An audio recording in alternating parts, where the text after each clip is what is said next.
கலியுக தெய்வமாக இன்றும் விளங்கிக் கொண்டு எல்லாருக்கும் அனுகிரகம் செய்து கொண்டிருக்கக்கூடிய ஸ்ரீ வெங்கடேஸ்வர சுவாமி அவருடைய ஒரு அற்புதமான பக்தியாக விளங்கி என்னைக்குமே அழியாத புகழுக்கும் எப்படி ஒரு பக்தியினால் எப்படி இருக்கும் அப்படின்னு வாழ்ந்து காட்டி இன்றைக்கும் அவர்கள் ஏற்றி அந்த அற்புதமான பாடல் வரிகளால் வெங்கடேஸ்வர சுவாமியை இன்றைக்கும் மகிழ்வித்து கொண்டிருக்கக்கூடிய அவருக்கு மிகவும் பிடித்த பக்தியாக மாத்ருஸ்ரீ தரிகொண்ட வெங்கமாம்பா அவர்களுடைய திவ்ய சரித்திரத்தை எல்லாம் வல்ல ஏழுமலையான் அருள் கடாட்சத்தால் நாம் தியானிக்கப் போகிறோம். இன்றைக்கி நம்ம முதல்ல என்ன பார்க்க போகிறோம் அப்படின்னால், அந்த புண்ணிய பூமி, எந்த புண்ணிய பூமியில் அந்த மாத்ருஸ்ரீ தரிகொண்ட வெங்கமாம்பாவோட ஜனனம் நடந்தது இல்லையா, அந்த தரிகொண்டா அப்படிங்கிற அந்த விசேஷமான க்ஷேத்திரத்தோட மகிமை என்னங்கிறதையே நம்ம இன்றைக்கி பதிவில் முழுசாக பார்க்க போகிறோம். மாத்ருஸ்ரீ தரிகொண்ட வெங்கமாம்பா இந்த பேரை நம்ம எல்லாருமே திருமலையில் ஒரே ஒரு தடவை கண்டிப்பாக பார்த்துருப்போம். எங்கே அப்படின்னு சொன்னால், அன்னப்பிரசாதம் வழங்கக்கூடிய இடத்திற்கு மாத்ருஸ்ரீ தரிகொண்ட வெங்கமாம்பா ஹால் அப்படின்னு சொல்லி அங்கே பெருசாக எழுதியிருப்பார்கள்.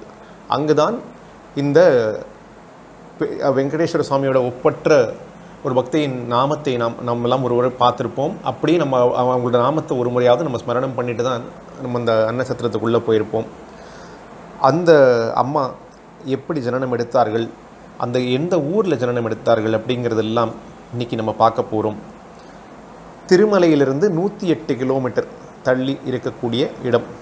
அந்த சித்தூரில் தான் அன்றைக்கி திருமலை இருந்தது. இந்த 108 கிலோமீட்டர் நம்ம வந்தோம் திருப்பதியிலிருந்து அப்படின்னு சொன்னோம்னால், வயல்பாடு அப்படிங்கிற ஒரு கிராமம் இருக்குது. அந்த கிராமத்தில் பக்கத்தில் தான் இருக்குது இந்த ஊர். இந்த ஊருடைய பேர் தான் தரிகொண்டா. சரி, தெலுங்கில் தரிகொண்டா அப்படின்னா நம்ம அறியப்படுறது என்ன அப்படின்னு சொன்னால், இந்த தயிர் கடையக்கூடிய ஒரு ஊர்.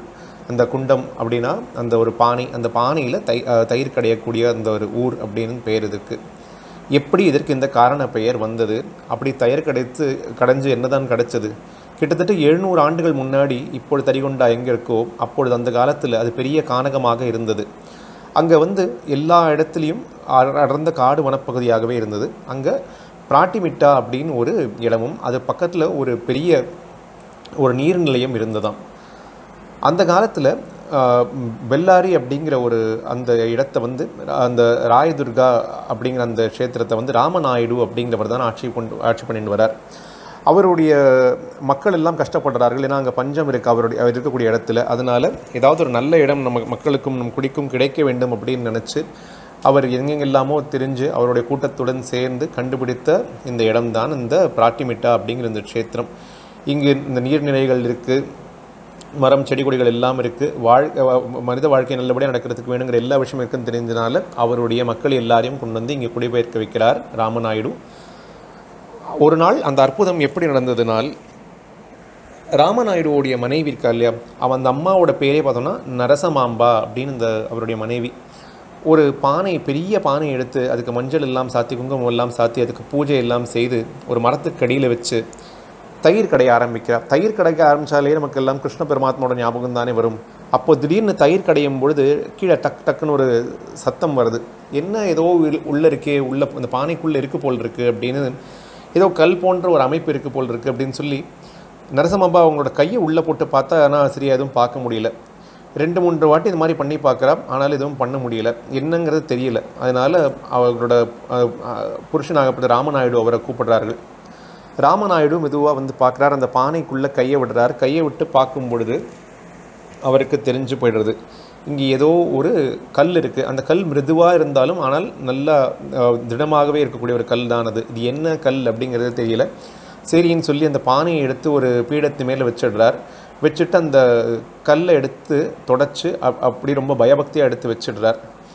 அப்படி வச்சுட்டு இது என்ன அப்படின்னு இவங்கெல்லாம் வியப்பில் இருக்கும் பொழுது ஒரு அசரீரி அங்கிருந்து கேட்கிறது, இது என்னுடைய சாநித்தியம் நிறைந்த இடம், நான் தான் இந்த இடத்தில் ஆட்சி புரியக்கூடிய ஒரு தெய்வம், உங்கள் எல்லாரையும் காப்பாற்றுறதுக்காக தான் நான் இங்கே வெளியில் வந்திருக்கேன், என்னை பூஜித்தால் உங்களுக்கு எந்தவித கஷ்டமும் வராது, நான் எப்பொழுதும் உங்கள் எல்லாரையும் காத்து ரட்சிப்பேன், இது சத்தியம் அப்படின்னு இறைவனுடைய குரல் அசரீரியாக ஒலித்தது. இந்த ஏதோ ஒரு கல்லும் வந்துடுத்து, ஏதோ இந்த அசரீரியம் வந்துடுத்து, இதெல்லாம் ரொம்ப மங்களகரமான விஷயம் அப்படின்னு சொல்லி நினச்சிட்டு இருக்கும் பொழுது அங்கே ஒருத்தர் வரார். அவர் இந்த மத வழிபாடல் எல்லாம் ரொம்பவும் ஆர்வமுடையவர் இருந்தார். அவர் இந்த கல்லை பார்த்துட்டு சொல்கிறார், இது சாதாரண கல் அல்ல, இது ஷிலாக்கல், இதற்கு புட்டுஷிலா அப்படின்னு பெயர், இது வேறு எதுவுமே கிடையாது, இது சால கிராமம், அதுவும் அதிசயமான சால கிராமம், இது ஸ்ரீ லக்ஷ்மி நரசிம்ம சால கிராமம்.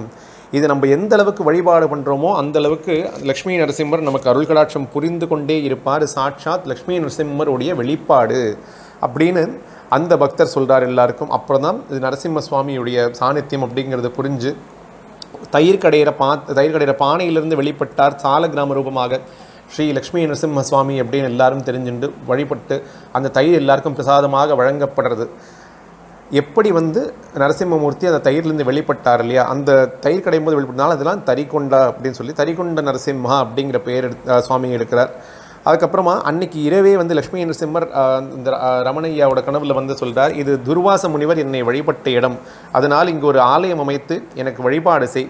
அந்த ஆலயம் பக்கத்தில் தான் ஒரு இடத்துல இருக்குது, அங்கே தான் துர்வாசர் என்னை வழிபட்டார், அவருக்கு அந்த ஆலயத்தையும் திருப்பி புனரமைப்பு செய்ய வேண்டும் அப்படின்னு பண்ணிக்கிறார். அது போலவே அவரும் செய்கிறார். செய்து நரசிம்ம சுவாமி இங்கே ஒரு அற்புதமான க்ஷேத்திரம் அமைஞ்சு கோவில் அமையிறது இந்த தரிகொண்டா அப்படிங்கிற க்ஷேத்திரத்தில்.